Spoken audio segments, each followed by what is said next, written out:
No, we're right back to where we were. We understand that we had an opportunity. We didn't seize the moment. Tip your hat to Alabama for playing well with freshmen. Freshmen played really well. We let some opportunities go during the game that we could have, made it easier for us, but we're on to the next game. We're ready for Texas A&M. Kendrick's feeling good. Well, I can't say good. He did tweak his right ankle again, but it's not severe. Yeah, for sure. He's definitely expected to play.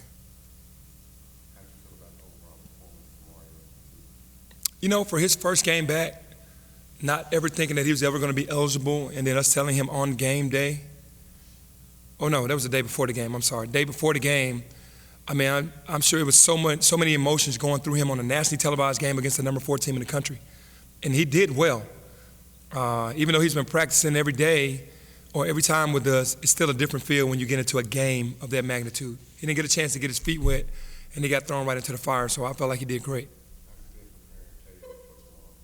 Yeah, KO has already been practicing with us. He knows and understands now that it's go time for sure because Malcolm is out, and he's ready for his moment. In your mind, what's made you at times, I don't know if uncomfortable is the right word, but what's made you think he's not quite ready yet? In terms of what do you want to see from him to kind of take that next step? Well, I can say I probably haven't handled it properly every time with him in the minutes. I've just kind of trusted Dre more. Trusted Malcolm more because those are guys that we've won the NIT championship with, guys that we went to the second round of the NCAA with. It has nothing to do with KO personally. It was me trusting because we're playing a tough schedule. You're trying to figure things out in one of those games, and, you're going to have yourself a dogfight. So for me, I just trusted the guys that I was used to. Are you telling him, hey, we need you to rebound, we need you to block? What's kind of your message in terms of what you want his role to be? Yeah, it's exactly that. Set good screens, block, protect the rim, and rebound. Those things are what we tell him. And then how comfortable you've gone smaller, especially against Auburn and Alabama at times, using Elijah as small. How comfortable are you with that? Playing Dre at the 5 and going smaller. Well, DeAndre's always played the 5 for us. When we made that run, DeAndre was playing the 5 more so than Malcolm was, and now. Putting Elijah at the 4, just need him to rebound better, but he's a matchup problem on the other end, on the offensive end. We need him to just rebound the ball at a high level. When he does that, with him and Chandler being at the floor, then that gives us two guys that are mobile. Penny, kind of going back to KO, how far have you seen him come along from being that raw guy offensively to now maybe finding his footing a little bit more? Oh, yeah, he's definitely finding his footing. And I wasn't trying to wait on conference. It just kind of happened like that and with Malcolm's injury, but he's grown a ton in practice with his footwork, with his ball handling, with his finishes, with his understanding of what we're trying to do. And, he's had a great attitude throughout as well. Almost a blessing in disguise, right? Obviously, you don't want Malcolm to get hurt, but now you're kind of bolstering depth, figuring out what you got for deeper guys in your rotation. Yeah, we know what we're going to get with KO. He's going to block shots, and he's going to rebound. We just got to have him offensively understand at all times what we're doing. And we're trying to just make it simpler for him so it won't be so much. But, man, he's going to be ready for his moment. I can just feel that.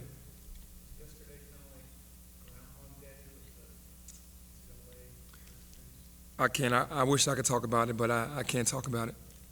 Coach, what's it been like to have Kenny Davis as a point guard, especially those past 2 games, Alabama and Auburn, just to watch his performance like that? It's great. He's a beginner, a middle guy, and a closer. From the beginning he's ready. In the middle of the game, he's ready, and he's a closer. It's always great to have that guy that can get you buckets and points to keep you in the game, push the game out of reach, win the game for you. And it's been great seeing him get back to form. What do you see in Texas A&M? Man, they play similar to us. They're just all-out hustle. They're scrappy. They have their principles on how they do things every single time. They'll press you. They're very physical. It's a high-energy game. That's the reason why we wanted to schedule a home-and-home with those guys because, they do a great job. Their staff does a great job, and, that's why we wanted this game. How has Malcolm kind of mentally handled, yet another setback as a guy, like you said, was, just trying to get back in shape and get back out there with his knee stuff, and now he's setback? It's really unfortunate, man. I think he's trying to grind through it, but it's like he's trying to figure out, when am I ever going to get over the hump? Because he hasn't gone through one season without it just being something. And I hate that for him because he's so skilled, he's so talented.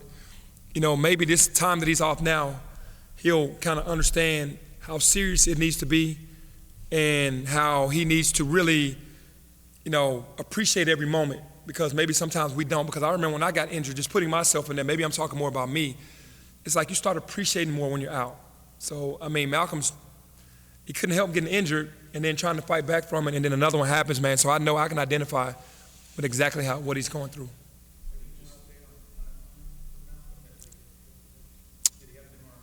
I think the swelling was so bad that he didn't get an MRI. They were waiting until the swelling goes down before they actually did an MRI. But it looked like it's going to be a couple weeks. Oh, he had, I guess I misheard you during your radio show. He hadn't gotten an MRI. That's He was supposed to have an MRI, and when he went, it was too much swelling, so they was like, we just might as well wait. What is Jamario's status? Are you going to get him this season? I hope so. That's another guy that we really need. I don't really know his status because Is it like he has to apply he has to do a waiver? I think he has to get a waiver from SMU, and some other things have to work academically for him as well. But he'd be another great body to have out there. So at least for right now, he's not available. No, right now he's not available. When you assembled this team, how big of a piece was Mario Franklin in the identity, and I guess what was missing so far early on that you're hoping that the role that he fills now develops? Yeah, obviously when I put this squad together, because we lost a ton of offense. You're losing Tyler Harris, Lester Quinones, Imani Bates, Landers Nolly. Come on, that's a ton of points. I was figuring more, for my mindset, we lost shooters, but we're just going to get grunge guys. We're going to get guys that are going to come in and be defensive-minded, that can still score, that are still willing to be, that have scored on their teams that they were on before they came here. And then when Demario Franklin came, up in the portal, some guys called me on him and was like, he can really score. We were missing one score. We needed one more hardcore scorer. So the void that he's going to fill is scoring. He scores the ball in bunches, and that'll help Alo, that'll help Kendrick, that'll help DeAndre from the point of view of having another guy on the floor that has to be accounted for. And defensively, he's just as good as Alo. Alo is terrific. So that says a lot about the Marie's defense as well. Would you be comfortable playing Kendrick, Alo, For sure. Yeah, because all those guys have huge hearts, and what they'll make up for in height, with their height differential is with heart. Is that the ideal? Is that what you're trying to work toward, that three-guard lineup, once DeMario gets comfortable enough to be inserted in that starting lineup? I think that's going to happen a lot because those guys are tough. All three guys are really tough, and toughness wins in my book. Not that the other guys aren't going to be out there, Keontae, Jaden, even Jonathan Lawson sometimes. We're still going to play guys. Elijah's been kind of almost taken to the fore, so we can get him to be more, of a mismatch or matchup out there. But yeah, that three-guard lineup is going to be together a lot. Is DeMario starting tomorrow?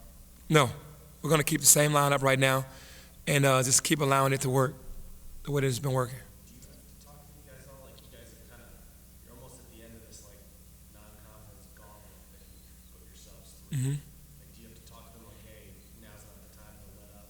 Do you talk to them at all about that? Absolutely, because we have no time to be complacent because we don't get the respect that everyone else gets around the country. So we have to do twice as much as the next team. So we can't afford to lose a game we're not supposed to lose. You try to win every game at home because any small things that happen to Memphis, you drop 60 spots. That's just how I feel, man. We have to continue to keep that chip on our shoulders and to continue to work because we know if we don't play well or we lose, then it's going to be more detrimental to us than anyone else.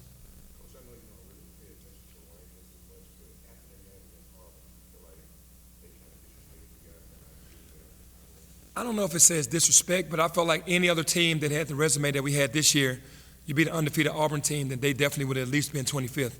But I didn't cry over spilled milk because I felt like there would be more motivation for us to just stay on that same course that we've been on.